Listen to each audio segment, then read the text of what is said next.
live far from here either, but I don't know how the hell I got here. I know, because we got so turned She around. picked me up, and we got lost like 3 times on the way. Well, we're here. We're here. I had We've to already stop. started. I'm like, what was the address again? We've already started the podcast. I'm here. Can you guys? That was terrible. I told you you might want to turn my mic down. Can y'all introduce yourselves a little? Yeah, we've already started. So if y'all could give us a little introduction into who y'all are, please. Well, my name is Leslie Sotomayor. What else am I saying about anything? Yeah, man. Let us know kind of what you do a little bit. What I do, well, so many hats. I'm originally from Pull Jersey. that mic closer to you. Closer? Yeah, like speak into it. You can pull it. So we got I'm like, wow, what is happening I here? know what's happening here. Okay, can you hear me better? Yeah, This is I can good? hear you. Okay, so my name is Leslie Sotomayor. I'm originally from Jersey. My background is Caribbean, from Puerto Rico and Cuba. And I moved to Lubbock, Texas 2 years ago for a Texas Tech job as a professor in women's and gender studies. And I'm also an artist and a curator, and love collaborating with others, doing all things creative and out of the box. So, now you're collaborating with Mexicans over here. yeah. It's been pretty nice. I love it. That was the reason I moved to Texas. Nice. I wanted more Mexicans in my life, and there I you go. found so many. Like, We're all around, man. She hit the jackpot. I was Perfect tired spot. of the white people up north. Yes. Okay. There's a lot of us down here. I kind of know you, Sophia. I don't want to butcher your last name. How do you say it? Villalobos. Villalobos. Yes. Sophia Villalobos. And I am born and I'm sure we don't have to move. No, you're now. good right there. I'm born and raised here in Lubbock, Texas, and I've lived. Maybe I shouldn't say that. I've lived. We'll bleep it out. They don't need to I know where you lived live. around town for a while, many years, but not too many. No. Just the right Yes, amount. yes. I have 4 kids, and I have a grandson, and I'm a local artist, and I'm a fiber artist. My parents, my mom and dad were an upholsterer and seamstress, so that's kind of where my background comes from.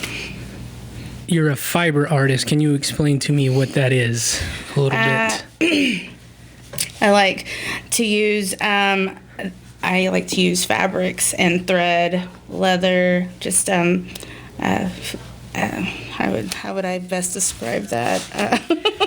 I'm really bad with some of the I would words. describe your work as sculptures with fabric and thread. Yeah. Because they're very sculptural pieces. Yeah. And so I think that's one of our connections. Yes. Is that my background in the fine arts is in painting and drawing and installations, site-specific installations, which is what we've been falling in love over together. Yes. Yes. And so painting and drawing as a sculptural form, that comes off the wall, off the ceilings, off the floor, so it's not flat and 2D. That's why she's here. Okay, nice. That sounded so much better than what I'm like. I weave fabric through chicken wire. And how big are these pieces generally? A lot of them are portable, something that I can carry around. But we worked on some very large pieces that we had to get on what size? tall A very, ladders. very tall ladder. Very, very Yes. tall ladder. Yes, so they're So they're varying big. sites, but you also do stuff like what you're wearing, Yes. Nice. a lot of the fabric and wearable art. Yes. And I'm lucky to have one too. I didn't wear it tonight, but Yes, yes. Wait, put your Instagram. No, right off the back, I just want to know this. How does somebody sustain themselves doing what you guys do? Do you use like sustain places like I live in No, my I don't dad's. know. I I don't live know. in my dad's dining room. Oh, okay. I have no door. Is the university pay for these sort of things, or rich people pay for these things? No. I'm just wondering. I have no Yeah. idea about this Well, life. So when I originally went to school, and I went to school later in life, I was 31 when I went to college, and I'm also a mother of 4 and have 2 grandbabies. I wanted to be an artist. I wanted to see if I had what it to be an artist, right? That was my dream. And then when I got to fine arts and I was loving it, working in my studio and with artists, and I was so hyped and everything, but I quickly realized that to make it financially, to live the life that I'd like to live and sustain myself and my kids as an artist was going to be extremely difficult. Because I didn't have the mobility of being able to just travel around the world internationally to promote myself and my work. I didn't have that support structure with my children, with my family. So I had to figure out, like, how can I still do what I love to do, but make money, for just everyday living, cost, shelter. And so that's when I decided to go and get 2 PhDs because I was like, I'll get a job now. Two. Yeah. So that's how I live, is my day job, which is a professor. But the creative art studio curating is all a part of what I do as a professor. So it's married to it. It's interwoven into it heavily with collaborations such as this, so many things. And that's my moneymaker. And you're a professor at Tech? Yes. Yeah. What do you teach, like the people getting their PhDs and things like that? I teach undergrads and I teach grad I students. couldn't think of the word. Yeah. Sorry. Yeah, I teach all them.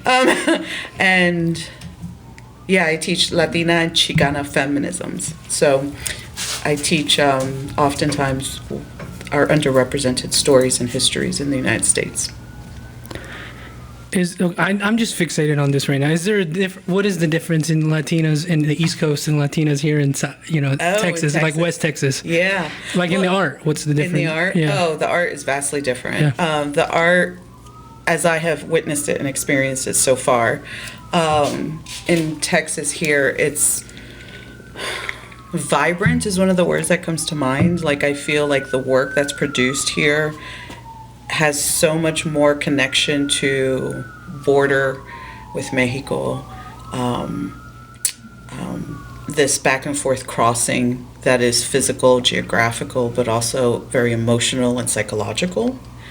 That's one of the big differences I see. I love that most of my students are students of color.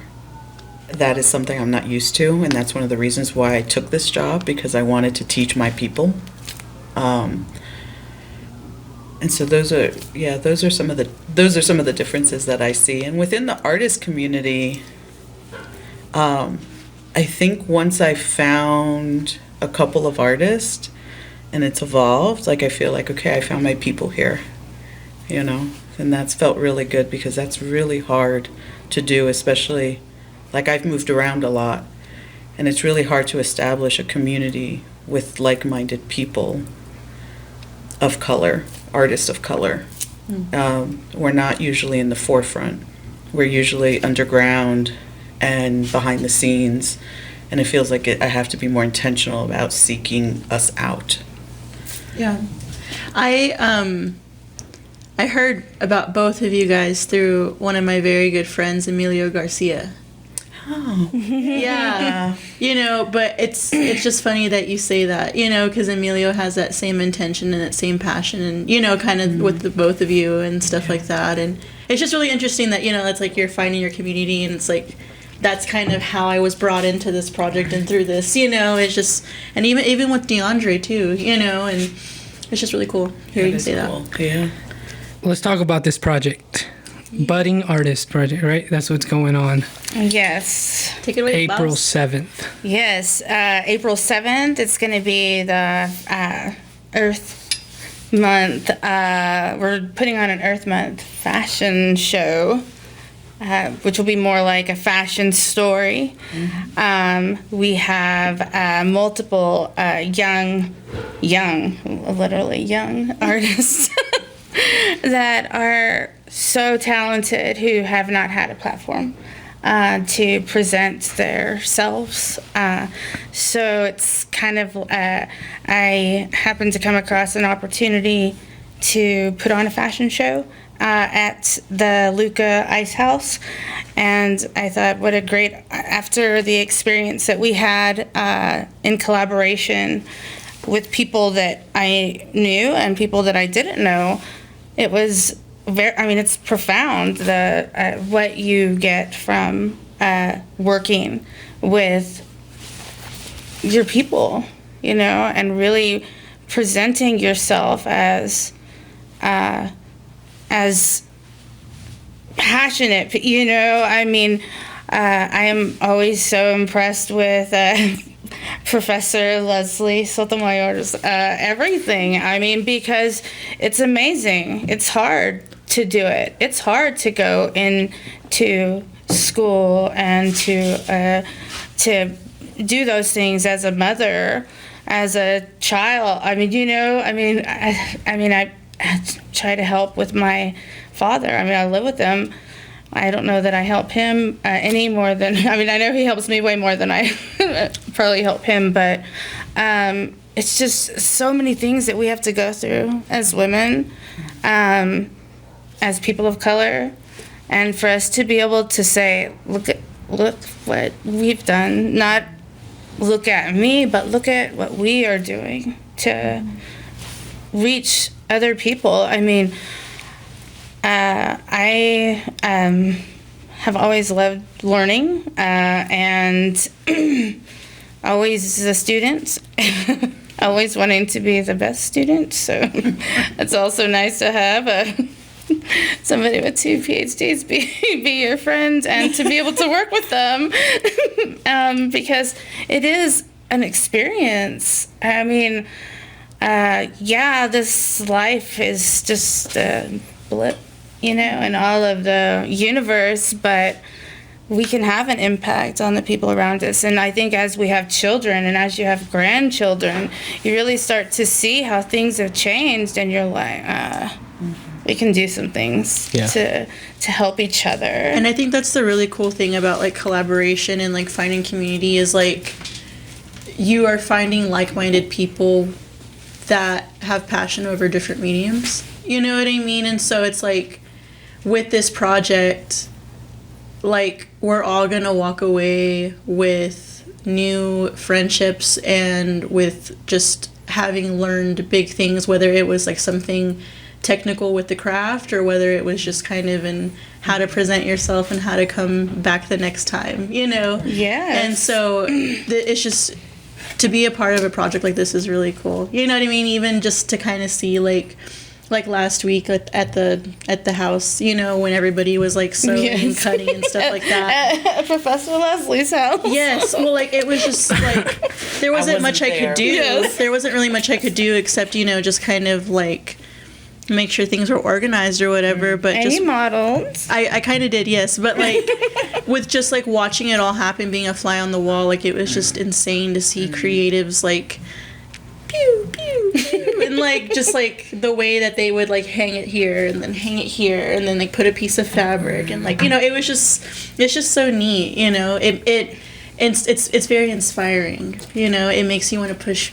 It makes me want to push myself, you know, in my little craft to like, I have to see hair the way that these boys are seeing fabric. I have to see it this way, so you know. beautiful. So it's such a cool challenge. Did you help create this? Is this like something you wanted to do? Yeah. Yes. Yes. Yeah, Yes. it's yours. It's hers. Okay. Yes. Because it's important that we have people that are building that, you know, that that we're doing things and that we're helping each other. You're facilitating the youth in their art, you know? So how did you find everybody? I first read, Chris Applegate is a young artist that I worked with about 2 years ago.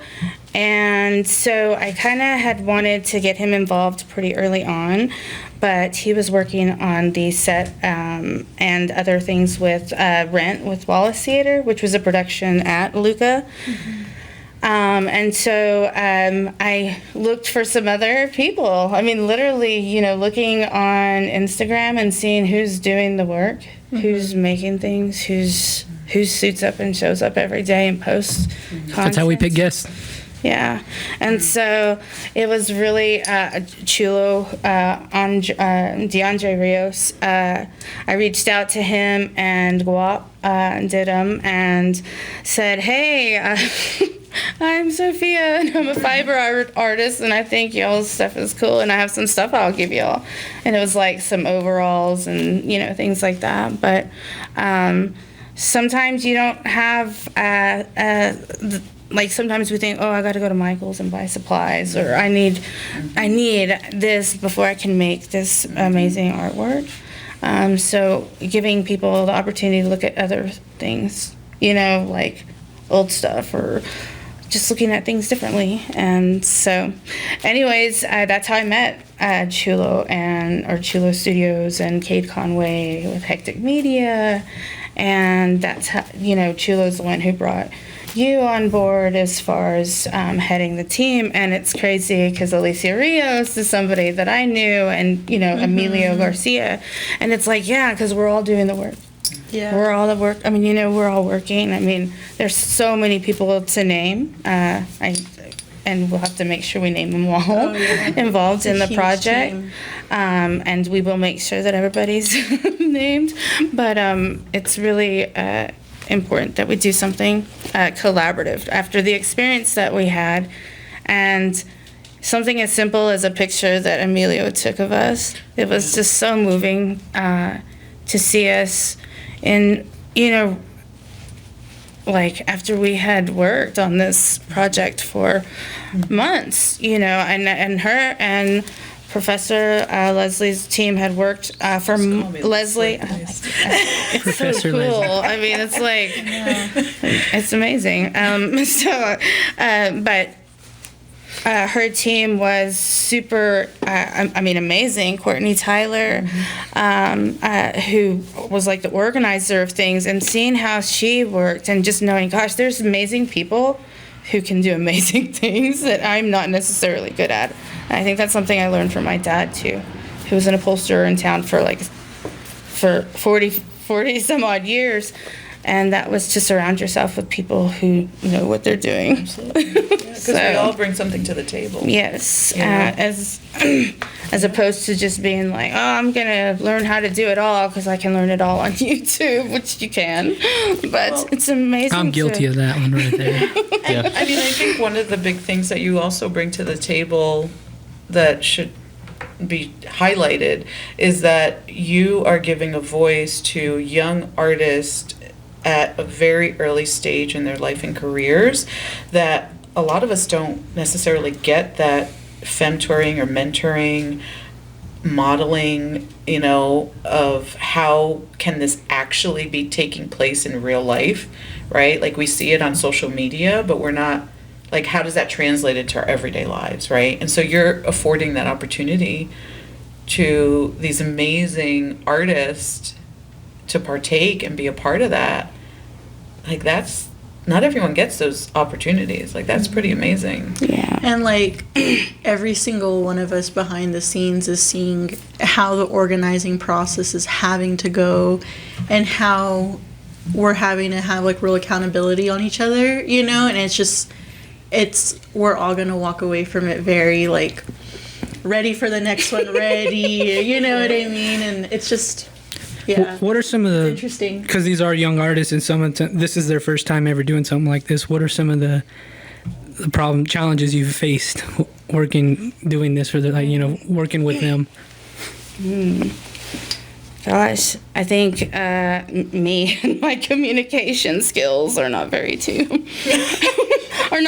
good. We'll say something like that. No, it's hard. I think that's got to be the hardest thing as a person, as a human, is to manage all the things, between being a mother and a child to my father, who's 83 years old, and my dad says to jump, and I have to, and then that's hard, just to do like that. And so, anyways, it's so important that,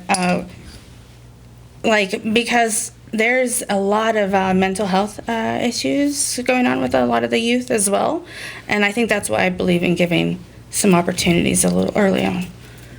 That's what we're trying to do too. Yeah, sometimes you see such talent, and it's so hard going and presenting yourself over and over and over, and it's the same haterators or the same negative, or you just don't feel like you've done the best you can do. But it's like one person that like says, hey. Is that the life of an artist though? Yeah, You're absolutely. just over and over Yeah. doing that. Mm-hmm. Dang, who are we talking to? Dalen Ullman or something? Like, dang, it must be fucking, you're right, like mentally. Yeah. Just fucking like taxing on Like you. putting yourself in that Yeah. position. Yeah. Yeah. Like, you're the utmost vulnerable. I feel like as like an artist, just presenting your art to the world. Like, oh Yeah. shit, damn. You kind Nobody- of are trying to sell yourself a little bit, huh? That's crazy. And especially as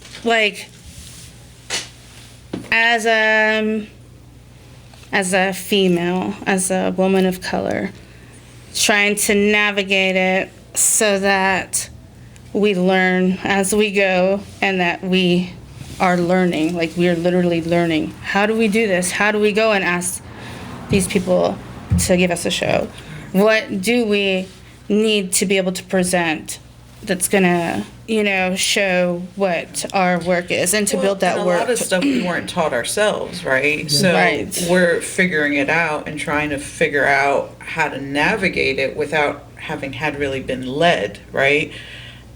Which I think is a very common problem within our communities of color. We don't necessarily have that leadership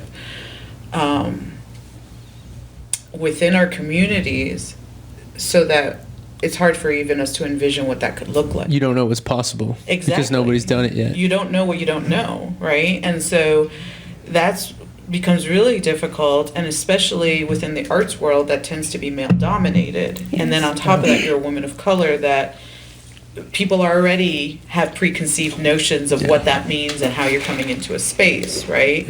And so that becomes really difficult to navigate, right? And then you have to figure out, like, the stuff you were talking about, just managing, and putting in proposals for shows and stuff. Like, these people, a lot of times, it's not people like us that are reading the stuff that is coming in, They don't know about our experiences.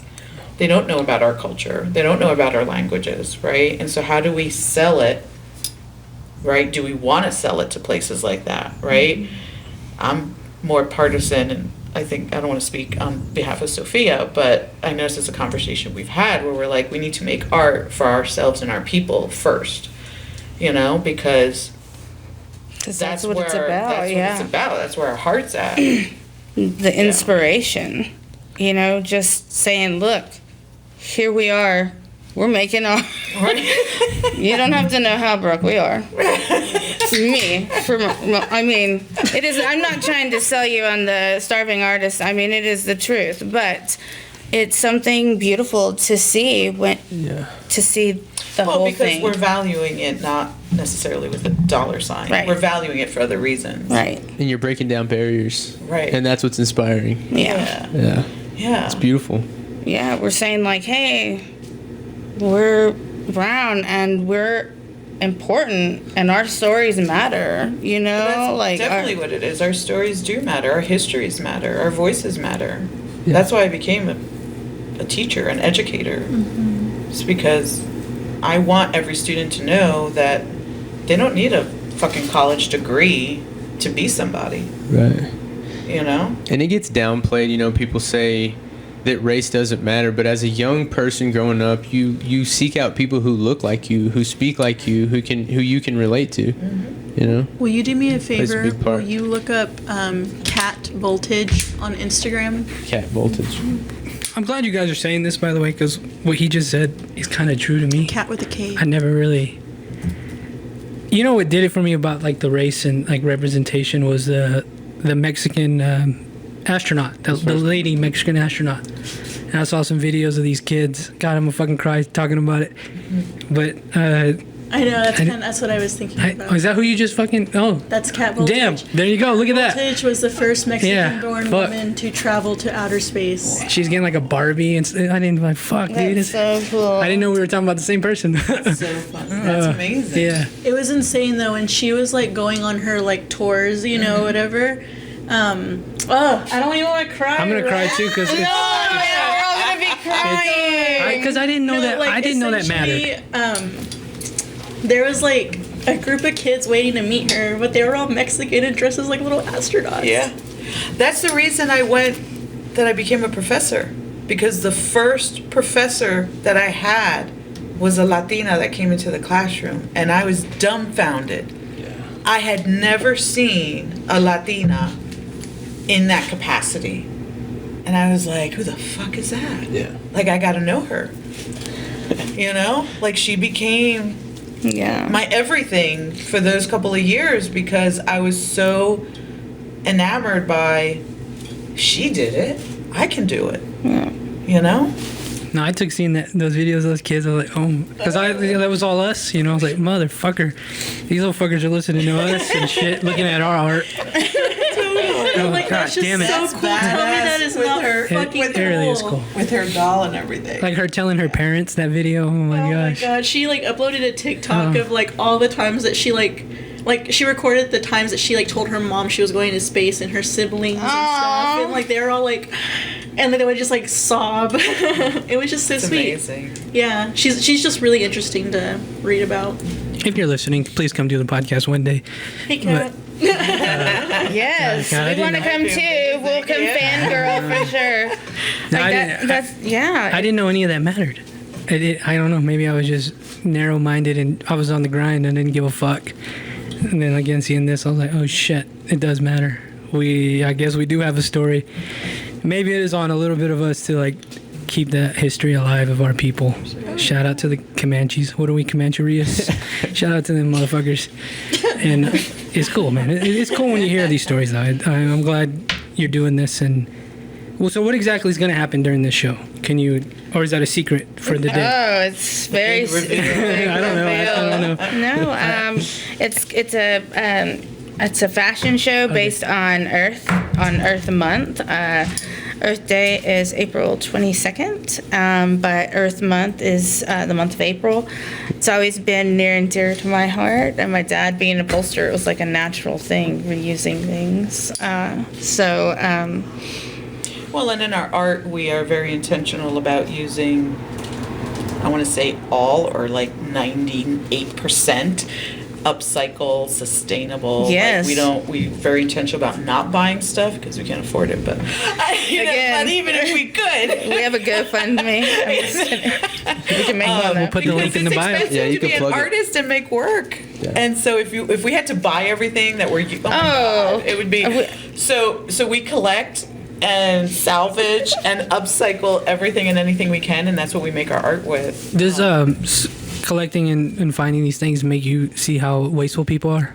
Yes. Like they just Yeah. throw shit away. Oh my gosh. Yeah. And people that's throw- something Good we're shit, talking right? about. Good stuff that I'm like, someone paid a lot of money for this at some point. But that gives it added value and meaning to you, right? Like Yeah. not just buying it at Totally. Hobby Oh, Lobby totally. or Yeah. whatever and gluing Well, it. and on because there. we're reworking it, right? We're reinscribing our own Yes. story into it by sewing into it, painting, writing, right?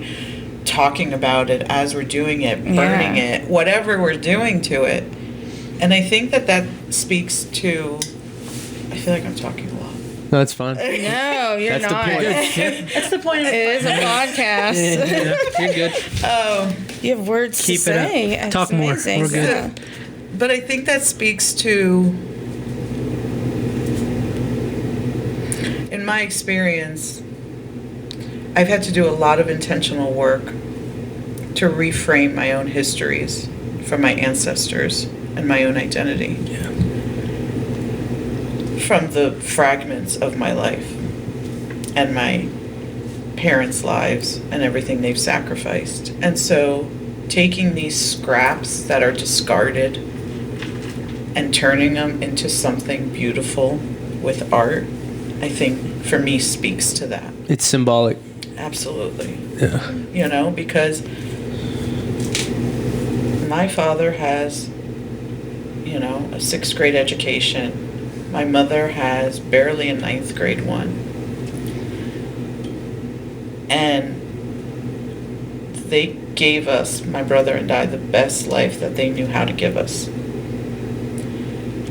And I know that by and large, in the standards of American society, because of who they are on the outside, they're seen as disposable human beings. Just like all the shit we collect.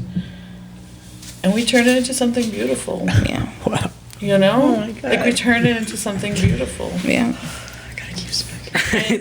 And That was the incredible. fact- Oh, that and was. the Clip it, fact please. that- Please clip It's it. beautiful. The fact that we're doing this during Earth Month, this whole thing that you've conceived and nurtured and are birthing.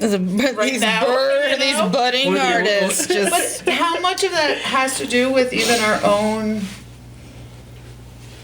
ancestry, Yeah. and Mother Yes. Earth, and you know, we all have Yes. indigenous in us. Absolutely. Hell yeah, we do. I mean, look at it. I'm like. And they tried to kill us so many times before, and we're still here. I mean, I love to wear camo and stuff, and I'm always like, because it's like we're at war, you know? Like, Yeah. every day that we suit up and show up and we get our asses out of bed, some days it's really hard. And, I mean, when we first met, it was about a year ago. Yeah.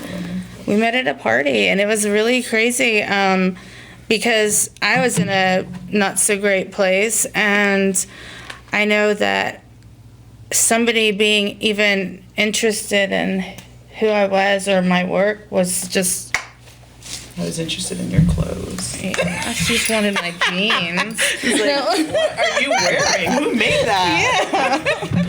But it's so we did, we cool. connected. Yeah, and it's so amazing to see, like, Can I ask y'all a serious, like an honest question? Just because I'm trying to yeah. get I into know, y'all's, right? like see the world through y'all guys. As a person of color and a woman, did y'all grow up feeling unseen? Like the world didn't give a fuck about you? And nobody, like, you didn't have these ladies like this growing No. up? No. So where did you find this? Was it your parents finding the strength to be who the hell you wanted to be? It's a great question. I see it in my mom. She Yeah. passed 2 years ago of COVID, but my mom was the best of moms. My mom was very loving despite anything. My mom said she would stand beside me through any of the things that I went through, that she would always be proud of me no matter what. And seeing the way my mom loved me, I always want to be like that for other people who may not have had that experience or who may not have had that experience that day, you know? And it's really rewarding. And it's the only thing that's been, that's allowed me to survive through a lot of things, is just knowing our story does matter, and that what we're doing does, I mean, it makes a difference, and especially to my children. Yeah, And to my and it grandson. does matter to be like intentional with the love you give out and just the kindness you give out. You know what I Yes. mean? And yeah. Yeah, I mean, I grew up, my parents were very much about wanting my brother and I to live the American dream, you know, to go to college and have a house and a car, you know, all the things we're supposed to have to be successful in this life. And so I graduated high school and went to college. I graduated high school early at 17. I went right to college for a year, and I ended up failing out and hating it, absolutely hating it. I was a terrible student. I didn't feel like I belonged there at all. And so I felt very invisible, you know. Ended up dropping out, failing out, getting married, having kids, and doing all that. And I think that one of the big things was becoming a mother, and I see motherhood and parenting as a revolutionary, radical act that I could directly impact the lives of these human beings I brought into the world. to be more empathetic and loving and kind and compassionate and could be seen for who they are and not who they could be. And so I think that was a big part of my journey as a mother, was with my kids making art at home every day. And that's where I started to really become an artist, you know, in my home with them. And I think, I don't know, I guess I never really thought about it like that until now, but that I think fed into a lot. And so I homeschooled my kids, which I know has a terrible stereotype, but Sounds I like a loved good it, idea and now. I was just lived in the woods with my kids making art and reading books, and I fell in love with all of that. And Was art welcomed in y'all's household when y'all were growing up? Like, was it encouraged? it was, but not like, for me, it wasn't like the art, art for me growing up was graffiti on buildings and going to the island and, you know, seeing whatever people were making with whatever they had at home, you know, and musical instruments that are homemade and whatever, you know, like sewing. And Art was more just a way of life rather than like a Exactly. recreation. Yeah, it was, you know, you make it, you're using it, it's functional. See, my mom made a lot of things. You She know? made bags for people, like Clothes, right? My mom sews. blankets for baby Yeah, blankets. knitting and making things that we were using. And then, you know, a lot of the graffiti, because I was born and I was, you know, between the city and the country a lot throughout my life. So a lot of the art that I was seeing was the graffiti on the walls. It was, you know, at the time as a kid, I didn't realize that was a way of, you know, saying fuck you to the system and, you know, radical and challenging and resisting. But that's what I grew up seeing. So I didn't step into an actual museum or gallery till I was like almost 30. Like I was in my mid 20s. I was like, wow, this is what people think art is, you know? Like, Yeah. Yeah, my experience was different. Okay. I mean, much because graffiti my here. dad was. I mean, because I don't know. My dad, my mom, she's from Kansas City, Missouri. She was a city girl, you know, and she had she knew a lot of things or whatever. But I mean, my parents in the upholstery business, they did work for Glenna Goodacre, who's like a big artist here, and we would go to Santa Fe. So I mean, I was like 8, or we'd go to the 4-6's ranch, and do the furniture, you know, we'd go pick up furniture and be me and my dad, and I'd be like in these big, huge houses. I'm like, whoa. But I would see the art there. And then, of course, at Texas Tech Museum, you know, we actually had a lot of really good exhibits in the 90s, in the 80s. And so my mom and dad always kind of pushed me like more towards that, but it was not as a profession. right. It was just the arts. You know, like you read books and you know, we went to zoos and we went to museums, and I mean, we went to smaller towns and we'd go. I remember seeing like glass blowing when I was like 10 or something. So I mean, I was introduced to a lot of it, but not as an option. For a career. Yeah. When was the first time you made your first article of clothing or something that you wore? Do you remember that? Yeah, I was in the 7th grade at Hutch. Hey, I went to Hutch. And what'd you make? I made some polka dot pants, polka dot jeans. Did you wear them? Oh yeah. I mean, I was like in the 7th grade, and I had gone to Christ the King, like Catholic school, up until then. So I'd always worn a uniform. So it was like the first time I got to like wear wow. something, and so I was like, I want to go to Goodwill. And I want to buy some pants, and I did, and I sewed black polka dots all over them. It was so bizarre, but then I started, you know, putting like more other like tapestries and leather, things like that. But I mean, I was in the 7th grade, which was just a few years back. So, That's so cool. I mean, it was a different. I mean, I had access to it. My dad had all these scraps. It was just like a natural. But that's what you're doing with these young kids now. Yeah. With the show. It's like handing them these scraps and like, hey, let's see what you can do. And like one of the budding artists, Key Johnson, I mean, he came over and picked up some leather scraps for my dad, and within like 5 hours or something, he had I shouldn't say how long it took him. It was very quick for him to make an article of clothing out of this leather scraps. And my dad was like blown away. My dad is very particular, and I've not ever heard him really like say somebody's work was outstanding. But my dad was like, that guy is very talented. I hope I hope he remembers us when he's a millionaire. Nice. Hell yeah. Because his skills, I mean, he just has really, his designs, I mean, I said, Dad, he showed up to the first meeting with like 3 books of, 3 sketchbooks of clothing that he had designed. I mean, like sketched out. And he was like, I was getting ready to throw these away. I'm like, oh my gosh, it was just wild. He's a prodigy, sounds like. Yeah, I mean, Yeah, it's like insane. talent. And then Guap Didham, I think, has family member who worked as a seamstress or upholstery, I can't remember, but also with the,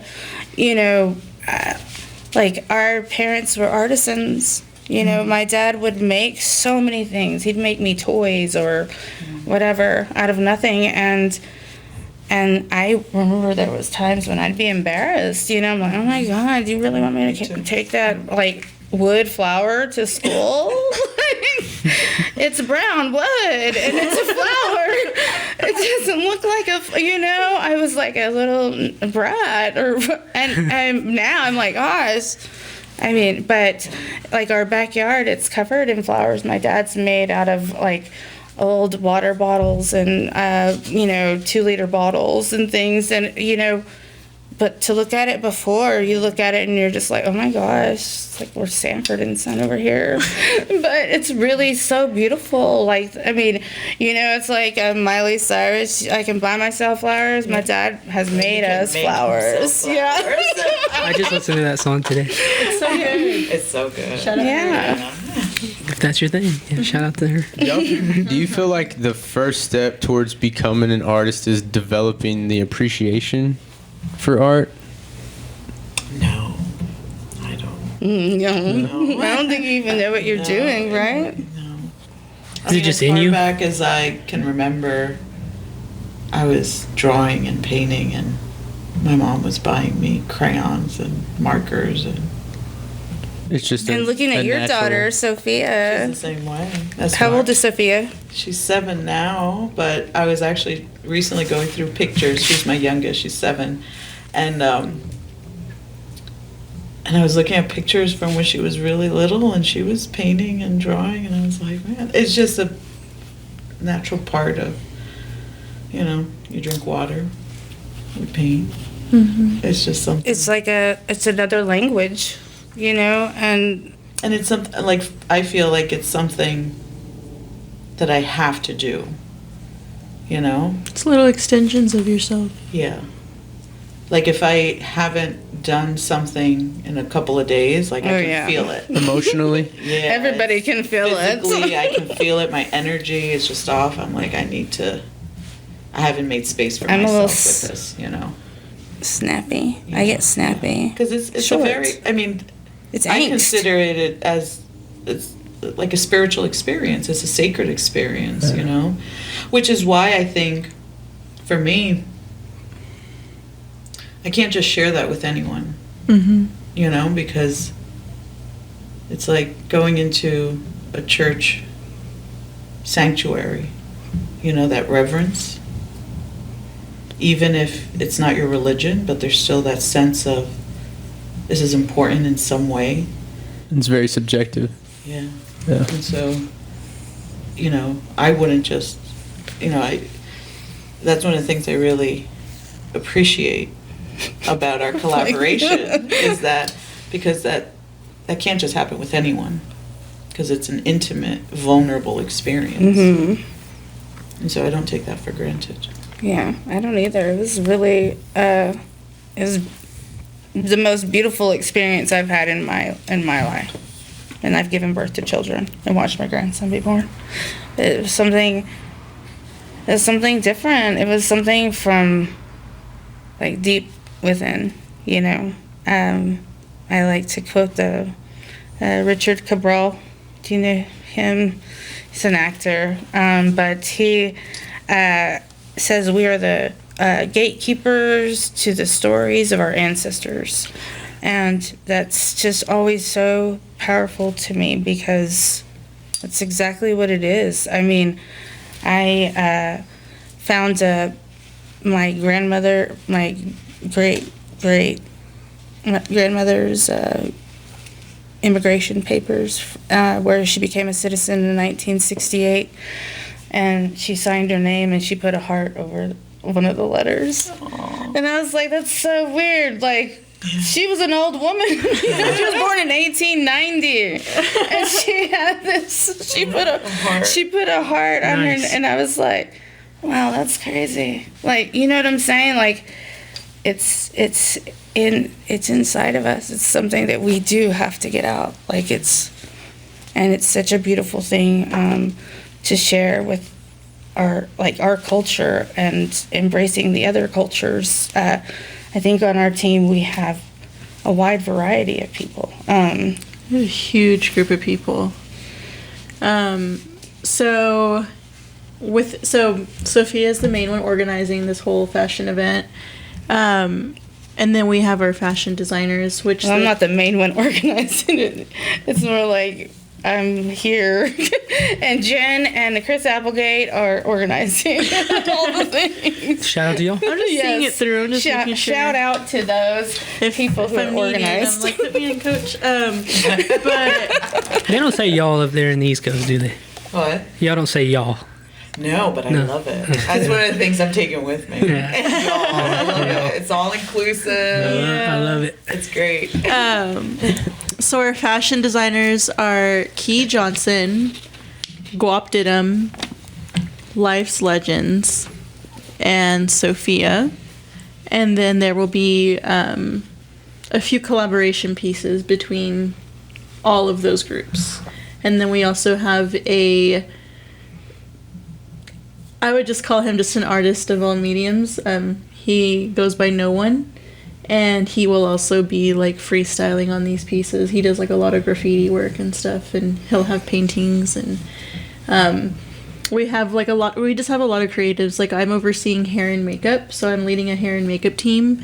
So I've got like a team of like 13 that I'll be leading to customize these looks. Like, literally all of these looks will be like tailored with intention, you know, like we have vision boards and stuff for everything. And then we've got Hectic Media, and we've got Damar, and I think that is all of photography and media, but they're like documenting this entire process behind the scenes and everything that goes into it. So they're going to all meetings, and it's just cool just to see all these people just doing their thing, you know, and just being a part of it. So yeah, April 7th. Doors open at 6. Show starts at 6:30. And yeah. It's a perfect time for me to say, let's take a break because I have to pee. Like it was essentially like a tweet that was like, make vinyls cool again, and I was like, damn, that's true. like a scent. Yeah, I like it. Are you gonna play? I don't know if you were. I think you will be very disappointed. Now I kind of want to hear it. I want to hear it too. Let's hear it. I feel like I know what the vibe will be. It might be. I don't know why I got this one. I think my dad must have been in a country and western phase because it's really, really bad. I mean, I remember my dad putting on Willie Nelson. Oh yeah, Kenny Rogers. Me and my friends have been listening to him. You know? Here we go. I might have to turn it up. Look at that picture. There we go.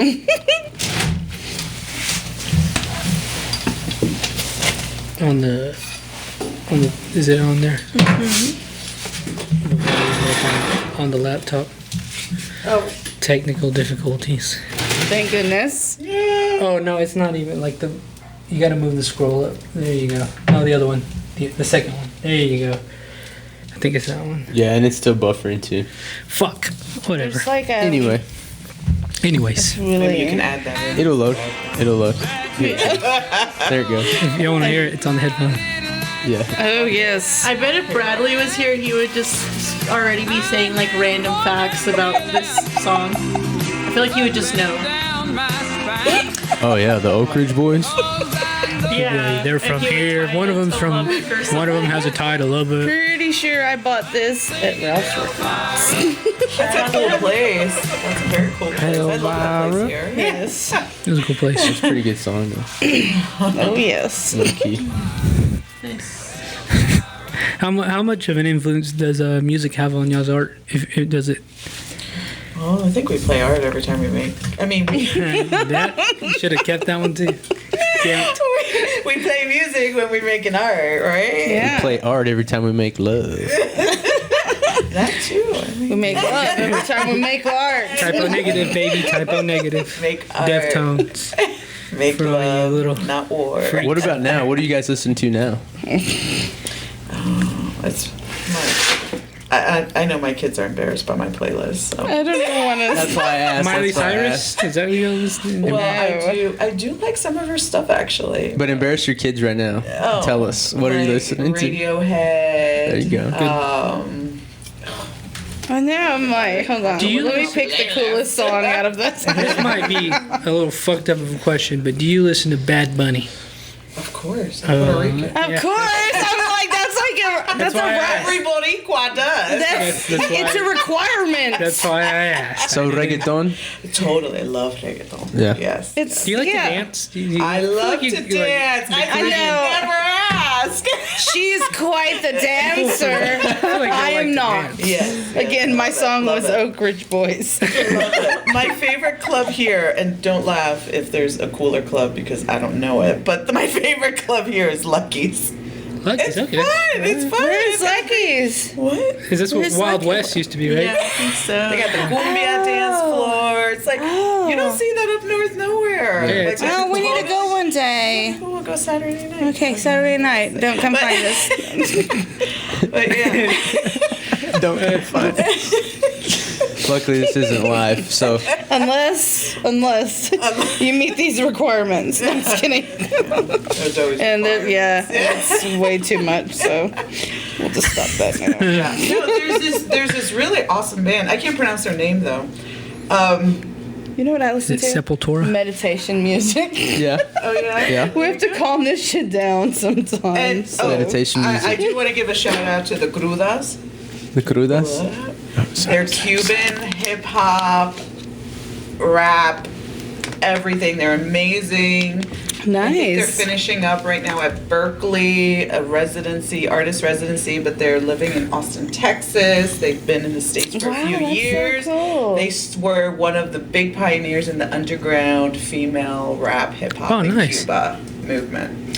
So anyway, I just wanted to That is so cool. Oh, maybe I should. Did you? I don't know if you heard about this. I just because I love baseball, I would throw this out there. Because the World Baseball Classic was here. All these countries come and play baseball, and Cuba was here. When they left, one of the players defected. He didn't get on the plane. He stayed here. I thought that was pretty cool. Like, dang. So, was it like 2012 was one of the first times since that the U.S. went to Cuba, to Havana, to play against the Cuban baseball team. I Nice. saw it. You did? Yes. Which that's was so cool. horrible and beautiful all at the same time. But, We can't go over there right now, right? well, you can. Can? There's certain stipulations on how you can get there. Yeah. Yeah. As artists, we could go make a podcast. There you That'd be go. Cool, right? I had the privilege of smoking a Cuban cigar, and I've been wanting one ever since. That was one of the I want best to go things to ever. see it. I could go off the grid. Like I'm so down you to find go them? do that. Maybe, no, To not go to yet. Cuba. He's low-key. KRUDXS. If you put that in, it'll come up. You said X. Yep, right there. The Crudas Cubensi. that came up? Yeah, before. There it yeah. is. Yeah, that's them. Nice. And there's been some documentaries done on them, and their stuff is social justice, anti-racist, Is this it right here? revolutionary. Yeah, That's so they're cool. amazing. And I wanted to get them here to Lubbock, and my proposals were not accepted. So. Hear that, everybody? We need to get them here. Did you hear that, Trey Payne? June, we're looking for some fun for June before my friend has to leave. Maybe that'll keep her here. That would be amazing. I'd stay. If they were coming. Right? Okay, good. Okay. But they're pretty badass. Yeah. If the Wi-Fi would cooperate with us. So you're leaving in June? Yes, I am. Permanently? Yes, permanent as anyone can determine. Yes, going back to the Northeast. Indefinitely. Yes, I'm gonna go to be closer to my parents who are aging and need some support. That's good. Oh, it's playing right now if y'all want to listen to it. Yeah, they have a lot of really cool stuff. I'm sorry. I'm not trying to be rude. My grandson. I was just checking to make sure he's good. Yeah. Yeah. But yeah. What are some of your favorite things about West Texas that you were? Definitely the elote ice cream from La Michoacan, Yeah. La Linda Michoacan. That's our cool. favorite ice cream place. That's a good thing. That's amazing. Yeah, they're We had a you'd love them. we had I know. a lady who does Llano Cubano. You know what that is? Yes, She gave us some Cuban food. It was really good. Yeah, I really enjoyed It's it. pretty good. Cuban Plantains. sandwiches and stuff. Fried meat. What is it called? I can't remember what it's called. It was like a fried meat fritter thingy. Oh, a relleno maybe, or an empanada. Yeah, something like that. I think that's what it was. Yeah, it was the good. empanada, The they make empanadas are big so ones, good, The yeah. tamales here are delicious. I had the tamale lady. I love my favorite grocery store here is Supermercado on Clovis. Oh, yes, I like going yes. there and get my tamales and my Corona Familiar. We cannot get that up north. I'm gonna have to have someone send it. Nice. The dark Corona. Yeah. Nice. Oh, Of okay. course. Yeah. We'll take care of you on that. Yeah. Corona again. The dark one, yeah. We can't get it up north. That's something I've only been able to find here in Texas. Well, We need to go up north. Jen, I've never been up there. Is it true that the people aren't as friendly, or is it just that they have a harder outer shell? Up north? No, it's true. You all are much more hospitable and friendly down here. Y'all. That was your chance to say y'all. Yes. Damn it. Damn it. Yeah, it's true. We're a little bit more, yeah, Yeah. the cold, Yeah, it makes you know. mean. It makes you mean. It builds all that character. That was one of the things that was surprising. I met a gentleman here recently, just at work, and he was from New York, and he was an older gentleman, probably like in his 70s or 80s, and he was very, I guess blunt, just straightforward, Direct. very abrasive on the outside, but little by little we kind of softened him up, and Yeah. eventually, he was just a really vulnerable, nice, friendly old man. Yeah. It's like, Yeah, So. we're M&Ms, hard on the outside, and we melt on the inside. right. Jen, I think this section is going to be interesting. I hope it is, if you want to ask them your favorite question. Okay, before we wrap it up, I gotta ask. Have you ever had a paranormal experience? Paranormal. all the time. All the time. Hold on. Right now. Tell me something. Oh, no, that was my Spooky. son calling. Sorry. Does everyone feel the room vibrating? Don't y'all feel it? We definitely have a ghost in here. I'm not going to lie. That's a funny story. I know, I kind of felt it. Yeah, it's pretty cool. Yeah, of course. Totally. Yeah. Ghost story? I mean, Tell me something spooky. Make it scary. Make it intense. Are there You any? stayed, so she was house sitting, right? for me while I was away for spring break. Oh yeah, I Did heard you hear it. footsteps? Oh, yeah, I've on heard the whole attic thing. and, Oh, the whole thing. It was like a lot, right? I know. I was like, it wakes me hey, up at I'm just night. here for a minute. Right. And Calm I'm just down. watching the dog. So I would like for you to please just be cool. And like a You hear whole- footsteps in your house? Yeah, I think there's like a whole. Oh, it's like a little whole thing. family that lives shit. there. it's a whole thing. And we share space. Wow.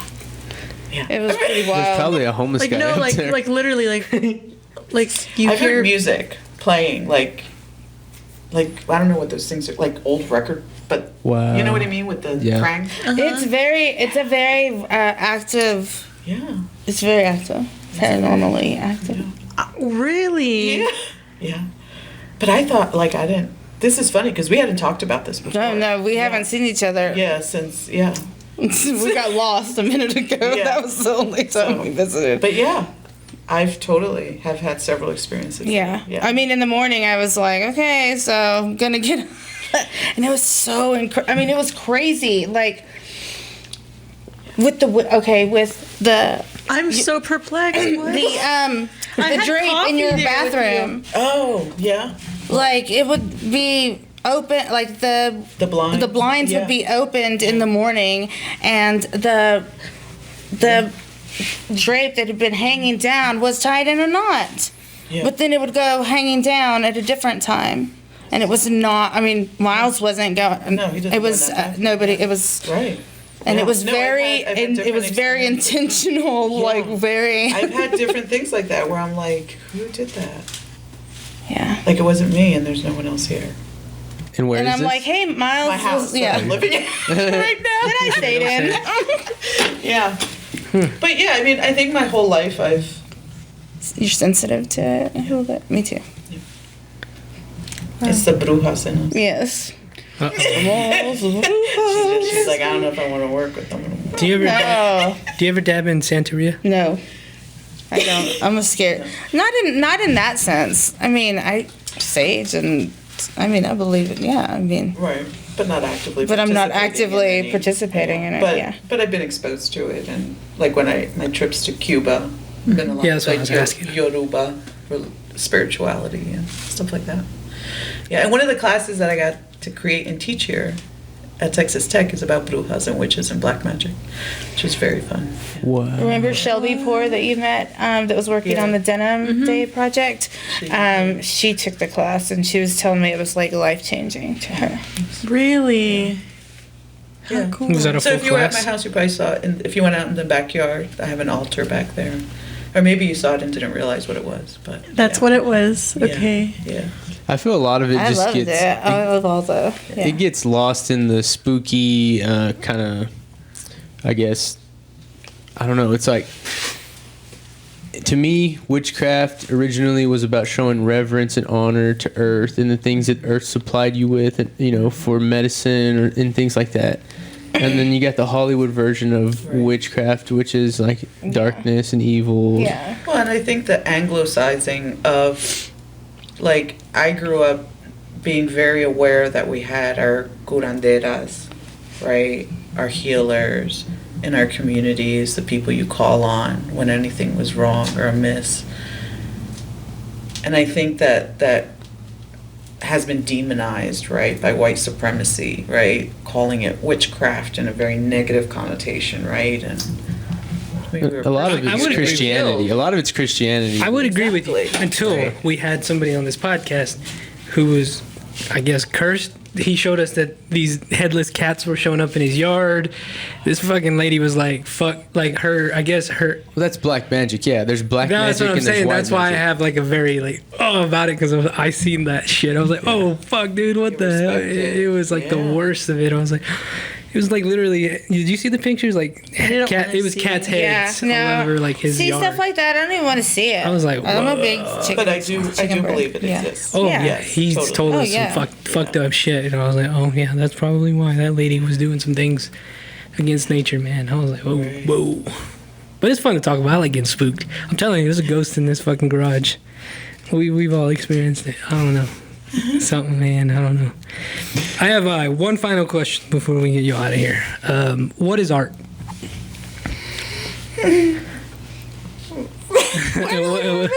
Both of y'all, I want both of y'all to answer. What is We'll art? start with this. With the What is art? with the one that has a PhD in art education. I mean, I don't know. Let's keep it simple. It's an expression of our humanity and spirituality or something. I don't know. I second that motion. I like that. I like that. Yeah, I think it's indescribable. I mean, it's It's that's amazing. Yeah. embodiment. You know, like it's embodiment. That's why it's spiritual connection, because it has to traverse our bodies, right? Like we're having this conversation now. We're making art right now together, right? This is an embodied. It's like when you're acting as a conduit. Yes. That's a great word for it, a conduit. Yeah.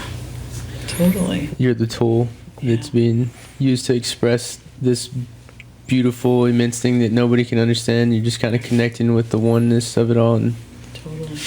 putting out whatever you got. That was an artist that just spoke That just- through yeah, that was- Isaiah. That The was ghost did. actually, I believe, who was that? That was. Picasso. I don't think it was Picasso, but it was. Somebody was speaking through you, sir. Yeah. there you go. Those were some amazing You words. tapped into something there. Yeah. Try to. We make this art. That's why it's so hard to define, because you got to make really broad strokes, pun intended. Because art, I'm a martial artist. I feel like there's a lot of art in that. I feel like I try to gain this perspective of seeing my whole life as a work of art. Even Totally. my relationships and the clothes that I wear and everything. It's like, how deeply do you want to express yourself, because it's available there at every single turn. We're all living sculptures. Right. Yeah. So we're creating art with our life, totally. It's beautiful. And it's empowering, because once we realize that we are creative beings that are constantly creating, that means that anything that has happened to us, with us, can be changed because we're creators. We have the power to change it, to create it. Yeah. And I feel like that's what it means to be made in the image of God, is that we do have the ability to create, or destroy. And it's not always physical things too. You could create inspiration, it's invisible, So or true. you could destroy somebody internally. Yeah. That's why I feel like it is very important what you guys are doing, because you see the way that society's going now, and you see all the technology that's getting shoved in everyone's faces, and kids look up and they just see everybody looking at their phones. And it makes you wonder, like, how many less artists, or how many artists die every day in the little children who are being told, get out of my face, here, take my phone, go watch a movie, Yeah. whatever, It's true. Just think about, I feel like I got the last of it, and as far as being a free-range 90s kid. Before technology took over, we were playing outside, climbing trees, breaking windows, that kind of stuff. Right. Breaking. How old are you? Throwing bricks. I'm turned 33 next week, or 33, 2 weeks. Yeah. Yeah. But it's true, and that speaks to, the underfunding and support that the arts receives on all levels in public education, universities, right? Now, even my job and my whole genre of scholarship and research has been under attack, but now with this threat of diversity, equity, and inclusion here in Texas, that's targeting creative minds that are thinking outside the box, you know? Yeah. It's crippling artists at that level. Yeah. And I guess if you had to really take a look at public education, or where the funds go, and what message are we sending, what do we value, it comes down to sports, really, because it generates revenue. So much money. Yeah. Totally. But you are fighting against that. It's revolutionary. Absolutely. Yeah, that's amazing. Sorry to all the other guests. This is my favorite podcast we've ever done. You guys, April 7th. Yes. Be there, First Friday Art Trail. Yes. This episode will take priority, and we'll have this one out. Hopefully. We'll wait past the weekend so you guys can go dancing at Lucky's. Right. So we'll wait till after. You get a random text. Yeah. Hey, let's meet at Lucky's tonight. Yeah, It's so me. we'll wait. There's gonna be a line at But Lucky. we'll be there. We'll be there dancing. Anything else for the people out there? I appreciate you guys coming on and talking to us, making us cry, making us laugh. She said she wanted to name everybody who was involved. She got a list think we of did, people we right? need to shout out. Oh gosh. Do you need to pull it up? We got I know, we need to Sophia hashtag. just looks at me. I'm like, I think somebody has a list. Oh, it'd be Jen. Jen has. Shout out Sophia Villalobos. Shout out DeAndre Rios. Guap Didum. Life's Legends. Key Johnson. Cade Conway. Cade Conway. John Omar Damar. Riley. Chris. Thank you, Applegate. Chris. Applegate. We're gonna have Avi. Yes, no one. No one. I mean, no Yes. one. We're gonna have works by James Johnson, like sculptural pieces. Jimmy Peterson, Carol Koenig, Rachel Avila, Valerie, Joe Pineda, Chris Applegate, of course, and Professor Leslie Sotomayor will be hanging out and making stuff with me. Yeah. So we're collaborating on this Nice. as well. So. Hell yeah. And shout And I'm out sure we missed people. Luca. Shout out Luca. Luca Lubbock, Yes. thank you for the Follow Luca. opportunity. Swagadelic, you have anything else for the people? Shout out to Bradley Garcia. I'm here filling his chair, but I You can missed never, a good one, buddy. can never fill his shoes. Shout out to Chris Vargas, season 3, always dripping us out. And yeah, that's all I got. Follow me at Hellasoft. Follow me at Texas Chainsaw Alchemist if you want to book an appointment. And follow Lords of Film. We'll be back in better in April after the fashion show. We'll have movie nights and we'll be back on it with reviews. Patreon.com/SnakePit Studios, people. We'll see you guys. One love, man.